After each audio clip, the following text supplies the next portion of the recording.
Hello students, welcome again. और आज की इस वीडियो में बच्चों डिस्कस करेंगे वर्कशीट नंबर 7। क्लास 7th के बच्चों की वर्कशीट है, सोशल साइंस की वर्कशीट है बेटा, जो कि 16 अक्टूबर 2020 के लिए शेड्यूल की गई है। आज जो है आपको दो वर्कशीट करनी है, एक साइंस की करनी है और दूसरी आपको एसएसटी की वर्कशीट करनी है। तो चलिए बेटा स्टार्ट करते हैं हम एसएसटी की वर्कशीट से। वर्कशीट क्या है, टॉपिक क्या है, कंपोनेंट्स ऑफ एनवायरनमेंट। एनवायरनमेंट यानी पर्यावरण, पढ़ चुके हो पर्यावरण क्या होता है, एनवायरनमेंट क्या होता है। अब हम पढ़ेंगे कंपोनेंट्स, क्या क्या कंपोनेंट्स हैं एनवायरनमेंट के। People, places, object and nature found around any living creature are called environment. जो भी हमारे चारों तरफ है, लोग हैं, प्लेसेस हैं, ऑब्जेक्ट्स हैं, नेचर है, सब कुछ क्या है, सब कुछ एनवायरनमेंट के अंडर आता है। It consist of natural, man made and human. तो ये जो है इसमें क्या क्या हो सकता है, जो भी चीज़ें हैं नेचर की, जो चीज़ें हैं नेचुरल, मैन मेड जो हैं, ठीक है, लाइक पार्क है, सड़क है, ये सभी क्या है, एनवायरनमेंट है। ह्यूमन है, land, water, air, trees, plants and animal together make up the natural environment. तो बेटा जो नेचर से हमें मिला है वो क्या है, नेचुरल एनवायरनमेंट, लाइक लैंड, ठीक है, वाटर, एयर हमें नेचर देती है, जो ट्रीज हैं ये सब क्या है, these are natural environment. Some of them are biotic and some of them are abiotic. तो कुछ जो है बायोटिक है और कुछ कैसे हैं, एबायोटिक हैं, ठीक है। तो यानी बायोटिक कौन से हैं, बायोटिक यानी जो लिविंग है, like all animals and plants, वो कैसे हैं, वो बायोटिक होंगे। और बाकी लाइक लैंड है, एयर, वाटर, ये सब क्या है, these all are abiotic component. अब देखिए कंपोनेंट्स ऑफ एनवायरनमेंट, अब हम इनको यहाँ से अलग अलग पढ़ेंगे। कंपोनेंट्स में biotic component and abiotic environment, ठीक है।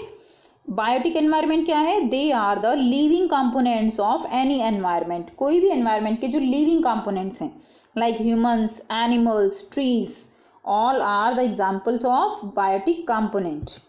Abiotic component, they are the non living component of environment, यानी जिनमें जीवन नहीं है, non living things, they are the abiotic components of environment, for example soil, air, water etc. तो ये सब क्या है, ये सब हैं abiotic component। अब देखिए यहाँ पर कुछ एग्जाम्पल आपको लिखने हैं, write some example of biotic, like plants, all plants हैं बेटा, एनिमल्स हैं, ह्यूमन, माइक्रो ऑर्गेनिजम्स, ये सभी क्या हैं, all are biotic components. Abiotic में क्या लिखेंगे, नॉन लिविंग जितने हैं वो सभी एबायोटिक होंगे। तो देखिए land, soil, water, mountain, air, ठीक है, ये सब क्या है, एबायोटिक कंपोनेंट। बेटा बायो का मतलब देखिए मैं आपको बताऊं, यहाँ पे बायो का मतलब क्या होता है, bio means living things, okay. Bio जो है वो लिविंग थिंग्स की स्टडी करती है, इसलिए क्या बोला गया है, बायोटिक, जिनके अंदर लाइफ है, so that are living things. Next देखिए, अब यहाँ पे आपको क्वेश्चन दिए गए हैं। क्वेश्चन फर्स्ट क्या है, द बायोस्फीयर कंटेन्स, बायोस्फीयर जो है उसमें क्या होते हैं, बायोटिक एंड एबायोटिक फैक्टर्स होते हैं। Question 2, abiotic define the living part of an ecosystem. बेटा एबायोटिक लिविंग तो नहीं होता, तो ये क्या हो जाएगा, ये फॉल्स हो जाएगा। क्वेश्चन 3 क्या है, what does biotic mean, biotic का मीनिंग क्या है। सो यहाँ पे हमने पढ़ा बायोटिक का मीनिंग, ये आपको आंसर लिखना है बायोटिक। क्वेश्चन नंबर 3 का आंसर ये जो बॉक्स में है ना, ये आपका आंसर हो जाएगा। They are the living components of any environment, for example human, animals, trees etcetera, ठीक है। तो ये थी बेटा आपकी बहुत ही सिंपल और इजी वर्कशीट आज की। आई होप आपको बेटा वर्कशीट क्लियर है। कोई भी प्रॉब्लम है आप कमेंट करके पूछ सकते हो।